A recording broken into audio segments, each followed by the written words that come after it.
how to upload voice models in Covers.AI. Hey everybody, welcome to the channel. In this video, I'm going to guide you on how you can upload voiceovers or a custom voices in Covers.AI. So without any further ado and without any delay, let's get started with today's video. To upload voice models in Covers.AI, it is quite simple for us to do so. First, open your browser and go to Covers.ai website. Click on the menu icon on the top right hand side, then select the option called Create Your Own Voice.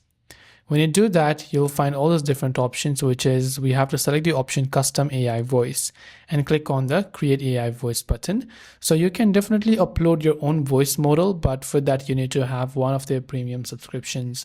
On the free version, you can do a couple of things. Like if I just come to the Home tab, I can choose one of the voice and choose or upload my own song. But to have a custom AI voice, right, what I have to do is I need to have one of their premium subscription. That's all for this video. If you have any questions, feel free to leave them down. Thanks for watching and see you soon in our next video.